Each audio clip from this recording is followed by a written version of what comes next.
주님 안에서 승리하는 복된 하루가 되시기를 간절히 축원을 드립니다.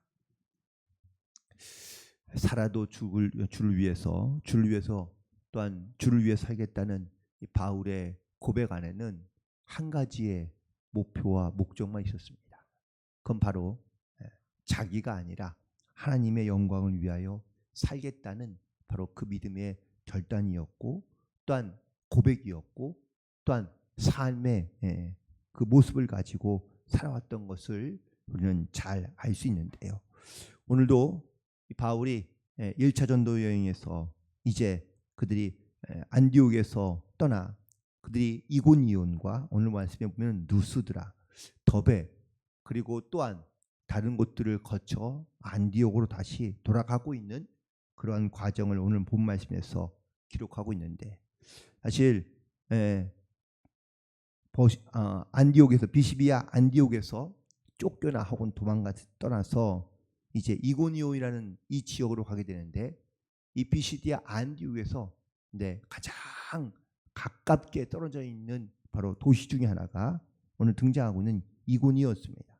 이고니온은 그런데 그렇다고 사실적으로 가까운 거리는 아닙니다. 왜냐하면 145km나 떨어져 있었고 길도 매우 험하였기 때문입니다.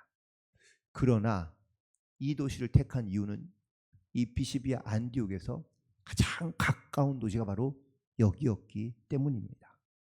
또 하나의 이유가 있는데, 이고니온은 아주 큰 당시의 도시였는데, 로마의 황제였던 클라디우스 황제가 이곳을 마치 자기의 애칭을 붙여서 부를 만큼, 즉 클라디움 이렇게 표현했는데, 이건 바로 나의 이고니온이라는 어떤 이러한 의미를 갖고 있어서 자기의 이름을 따서 이 도시를 부를 정도로 매우 사랑했던 중요한 도시였다는 사실입니다. 그래서 이 이고니온에는 로마의 신전과 건축물들이 매우 많았고, 또한 로마의 군인뿐만 아니라 많은 사람들이 모여 있었기 때문에 복음을 전하기에는 매우 적합한 장소였던 것이죠. 그래서 이 이고니온으로 내려가서 그가 바로 회당에서 들어가 하나님의 말씀을 증거하기 시작합니다. 나중에 또 한번 말씀드릴 기회가 있겠지만, 도시마다 사실 다 회당이 있는 건 아닙니다. 이고니온에서 도망가서 그 다음으로 내려간 곳이 바로 루스드라였는데, 이 루스드라에는 회당이 있지 않았다고 기록되어져 있습니다. 다시 말하면 회당이 모든 도시마다 다 있는 건 아니었는데, 이 회당이 세워질 수 있는 조건이 있는 것이죠. 그건 바로 성인 만 17세 이상이 되는 남자들이 반드시 그 도시 안에 적어도 30명 이상의 사람들이 있어야 바로 회당을 지을 수 있는 조건이 되기 때문입니다. 그래서 회당이 있는 도시는 그래도 유대인들이 가서 모여서 하나님께 예배하며 말씀을 듣는 그런 그런 회당이 있는 곳은 그나마 유대인들의 공동체가 잘 세워져 있었다라는 것을 의미하고 있습니다. 이처럼 이 이고니온에 이렇게 회당이 세워져 있고, 또한 그 회당에 가서 말씀을 전하기 시작한 것이죠. 그런데 놀랍게도 오늘 1절에 있는 말씀을 보니까 회당에 들어가서 말하더니 유대와 헬라의 허다한 무리가 믿었다라고 이렇게 기록되어져 있습니다. 바울과 바나바가 가서 복음을 전하니 유대인뿐만 아니라 헬라의 많은 사람들이 와서 그의 말들을 듣고 믿는 사람들이 많이 생기게 되었다는 것은 이건 바로 하나님의 역사이며 하나님의 은혜인 줄로 믿습니다. 그런데 복음을 전하는 곳마다, 또한 복음이 들어가는 곳마다 이렇듯 복음을 사모하며 말씀을 사모하고 말씀에 은혜 받는 사람도 있지만, 또 다른 한편이 있는데 그들은 바로 이 복음을 싫어하고 또한 듣기를 거부하며 심지어는 이 복음에 대하여 핍박하는 사람들이 생기고 있다는 것이죠. 오늘 본문에도 4절에 있는 말씀을 보니까 이렇게 기록하고 있습니다. 그 시내의 무리가 나뉘어 유대인을 따르는 자들도 있고 두 사도를 따르는 자들도 있더라.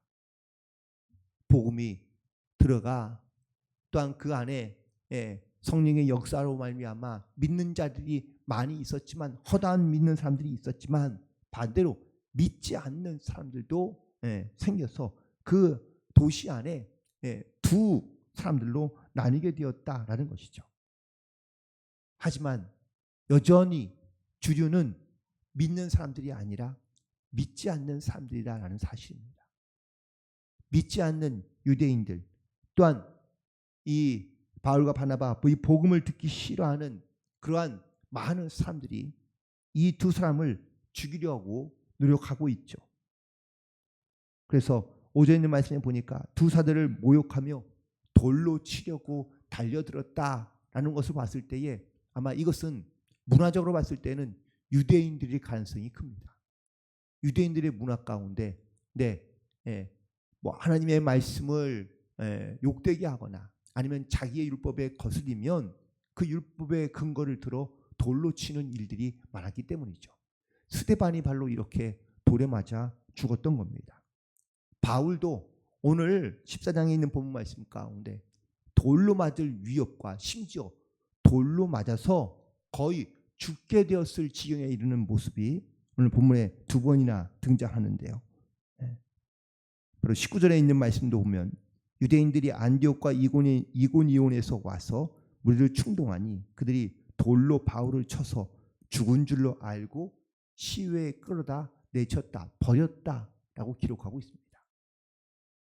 이렇듯 이고니온에서만 바울을 향하여 돌을 던진 것이 아니라 그 다음에 갔던 루스드라에서도 심지어 이번에는 돌로 던져서 바울이 죽은 걸 확인하고 그의 시체를 사실은 밖에 던졌는데 바울이 죽지 아니하고 돌에 맞았음에도 불구하고 죽지 아니하고 일어나 다시 살아나게 되었다라는 것을 말하고 있습니다.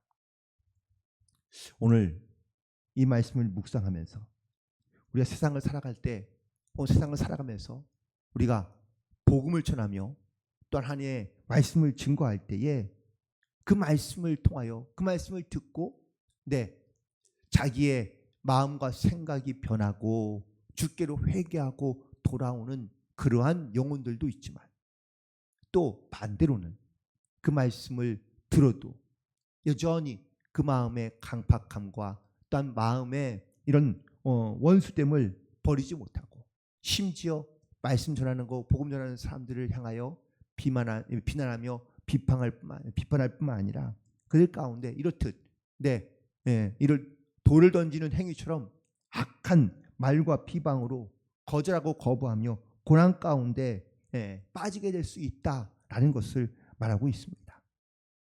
그러므로 우리도 하나님의 말씀 가운데, 우리가 이 땅 가운데 삶의 복음을 전할 때마다 우리가 하나님의 이 영광을 위하여 특별히 이 복음을 전하는 일들이 자기의 이름과 또한 자기의 의를 나타내며 함이 아니기 때문에 끊임없이 우리는 주님의 말씀을 전하는 일에, 복음 전하는 일에 우리가 하나님의 주신 사명이라고 믿음으로 고백하며 항상 어떠한 고난과 어려움에도 이 복음을 전하는 일을 멈추지 않고 끝까지 나아갈 수 있는 그런 모든 성도들이 되기를 주님의 이름으로 간절히 축원을 드립니다. 그래서 22절에 있는 말씀에 보시면 제자들의 마음을 굳게 하여 이 믿음에 머물러 있으라 권하고, 또 우리가 하나님의 나라에 들어가려면 많은 환난을 겪어야 할 것이라고 하도 바울은 당시 교회에 있던 성도들을 향하여 말씀을 증거한 것을 보게 됩니다. 이고니온에서 복음을 전하다 이렇게 핍박을 받게 되자 다음으로 옮긴 장소는 바로 8절에 등장하고 있는 것처럼 루스드라로 옮겨지게 됩니다. 그나마 이곳은 이고니온에서 30km 정도 떨어진 도시였는데, 멀지 않은 도시였지만 이곳에는 회당이 없었던 것을 기록하고 있습니다. 그래서 그들은 결국은 어떤 정해진 장소에서 사람들을 모아 복음을 전하는 것이 아니라 이 루스드라에서는 일일이 찾아다니며 복음을 전하기 시작한 것이고, 또한 그렇게 사람들을 모아서 복음을 전할 때에 놀라운 하나님의 기적과 역사가 일어나게 된 사건이 등장하게 되는데 바로 거기에 이런 선천성으로 장애를 갖고 있는 안진뱅이를 만나게 된 것이죠. 그는 태어나면서부터 바로 걸어보지 못한 그러한 병자가 그들과 함께 바울이 전하는 말씀을 듣고 있었던 것을 보게 됩니다. 그런데 구절에 있는 말씀 보니까 바울이 말하는 것을 듣거늘 바울이 주목하여 그에게 구원받을 만한 믿음이 있는 것을 보게 되었다고 말하고 있습니다. 여기에서 이 선천성을 가지고 있는 장애를 가진 걷지 못하는 자가 바울이 말하는 것을 들었다라고 말하고 있는데 여기서 말하는 들었다라는 말은 그냥 대충 듣거나 흘려보내지 아니하고 바울의 말에 주목하여 그리고 힘을 다하고 또한 마음을 다하여 바울의 말을 듣고 있었다라는 것을 말씀하고 있는 겁니다. 바울도 말씀을 전할 때에 이 사람이 눈에 들어오고 이 사람을 주목하여 보기 시작했고 또한 놀랍게도 바울이 그가 듣는 모습을 보았을 때에 말씀을 듣는 모습을 보았을 때 그에게 주목하여 구원받을 만한 믿음이 있다는 것을 바울이 보게 됩니다. 무슨 뜻입니까? 아마 선생님도 그렇죠. 여러분들 학교에서 선생님이 강의를 하거나 수업을 하실 때 자기를 해서 잘 주목하고 있는 아이들이 보일까요? 안 보일까요? 네, 반대로 물론 고개를 숙이며 놀고 있는 아이도 보이지만 주목하여 바라보고 있는 아이들 때문에 사실은 수업을 더 열심히 할 수 있는 것 아닌가요? 네, 설교를 전할 때도 마찬가지인 것 같습니다. 네, 말씀을 전할 때에도 정말 주목하여 듣는 분이 있는가 하면 그렇지 못한 분도 있을 수 있겠죠. 사도 바울이 복음을 전할 때 이 선천성 장애를 가진 그 걷지 못하는 자가 바울을 주목하여 봅니다. 그런데 그 모습에서 바울은 그의 믿음을 발견한 것이죠. 그리고 바울은 그를 향하여 선포합니다. 10절에 있는 말씀이죠. 큰 소리로 이르되 내 발로 바로 일어서라 하니 그 사람이 일어나 걷게 되는 놀라운 기적이 일어나게 된 것이죠. 그런데 이 사건을 물론 본 사람도 있지만 이 사건을 들은 수많은 이 루스드라의 사람들이 이 바울과 바나바에게로 몰려오기 시작합니다. 그도 그럴 것이 안진뱅이가 일어났다는 이 소식에 그냥 있을 사람들은 별로 없겠죠. 결국 그들이 몰려와서 이 바울과 바나바를 신격화하기 시작하고요. 그들을 위해서 제사를 드리기 위해서 짐승을 잡고 제사를 드릴 준비를 하고 있습니다. 그런데 이때에 그들이 바로 바울과 바나바를 부를 때에 바나바는 제우스라 부르고 바울은 말하는 자인 헤르메스라고 그들이 이 바울과 바나바에 대하여 신격화하기 시작했는데요. 여러분들 여기서 좀 아이러니한 사건이 하나 있습니다. 보세요. 고친 자는 바울인데 바나바는 그냥 그 옆에 서 있었을 뿐이거든요. 그런데 그리스 신화 중에서 가장 큰 신의 이름이 뭐죠? 제우스입니다. 아무것도 하지 않은 바나바에게는 제우스라고 부르고 병을 고친 바울에게는 그의 종인 전령인 헤르메스라고 붙여서 이렇게 그들을 신격화하는 이유는 과연 뭘까요? 조금 이상하지 않습니까? 저는 오늘 말씀을 묵상하면서 조금 이해가 잘 안 되더라고요. 정작 병을 고친 사람은 작은 자리에 옆에 서 있던 사람에게는 높은 자리에 가장 최고의 신의 위치에 올려놓은 이유가 무엇이었을까라고 생각했는데 그 이유에 대한 해답을 찾기는 어려웠습니다. 왜냐하면 기록되어 있지 않으니까요. 하지만 그냥 추측하기는 아니면 또한 성서 주석자들의 어떤 이러한 주장에 의하면 이런 겁니다. 바나바는 키가 크고 건장하고 잘생겼습니다. 바울은 키도 자그맣고 얼굴도 못생기고 결국 잘생긴 바나바에게는 최고의 신의 위치에 그리고 못생긴 바울에게는 어떤 그의 전령의 위치에 이렇게 놓았던 것이 아닌가라고 이렇게 학자들은 이야기하고 있더라고요. 그건 별로 아무튼 중요하진 않지만 그래도 사람들이 그렇게 보이는 것에 보여지는 것에 의해서 사람을 판단하며 혹은 또 신격화했다라는 이야기입니다.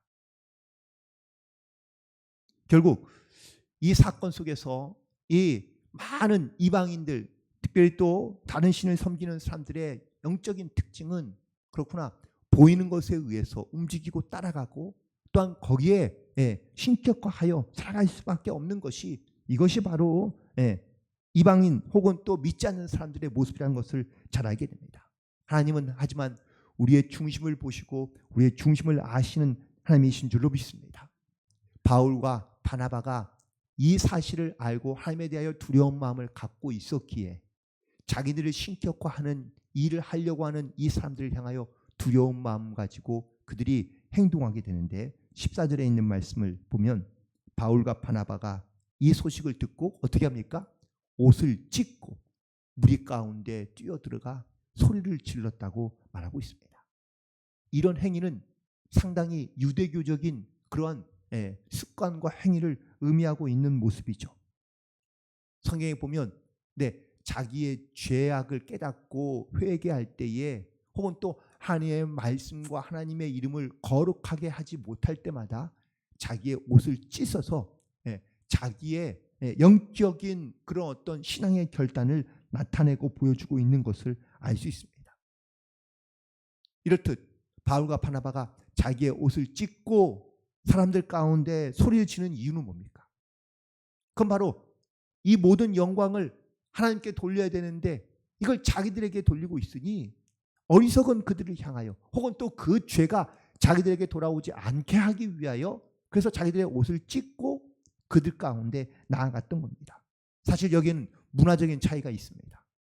바울과 바나바는 유대인들이고요.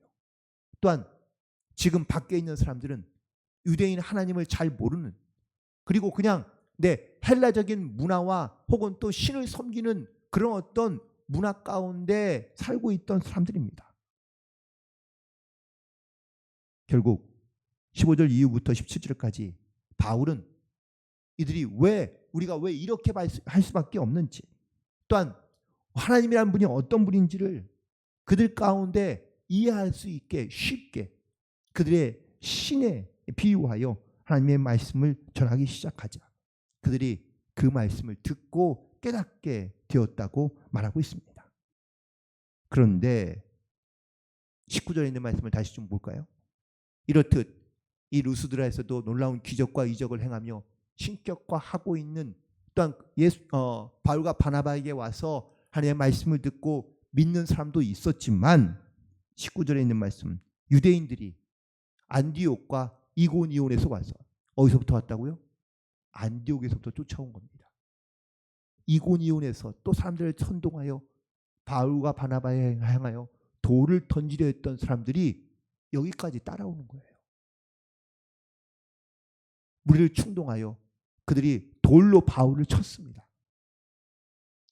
이번에는 돌로 치려 한 것이 아니라 실제로 돌로 던져서 바울이 죽은 것을 확인하고 그리고 밖에 버렸는데 20절에 있는 말씀, 제자들이 둘러섰을 때에 바울이 일어나 그 성에 들어갔다가 이튿날 바나바와 함께 더베로 갔다고 기록하고 있습니다.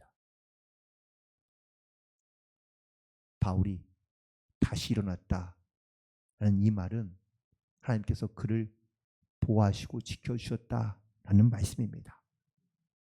복음을 전하며 놀라운 기적과 이적을 행하여 많은 사람들이 믿기도 하고 따르기도 했지만 여전히 이 바울과 바나바에게는 반대하며 또한 그들 향해 돌을 던지는 사람들이 분명히 있었고, 또한 그 일로 인하여 죽음의 지경까지 이르게 되는 고통과 고난을 당했던 바로 사도들이 있었는데, 바울은 이렇듯 고난받는 것 또한 이렇게 핍박당하는 것에 대하여 그는 고난받는 것이 나에게는 당연하게 여기며 또한 그것을 힘들어하는 것보다는 오히려 그것을 인내하며 이겨낼 줄 아는 그러한 믿음을 가지고 이 사역을 감당했었다라는 사실입니다.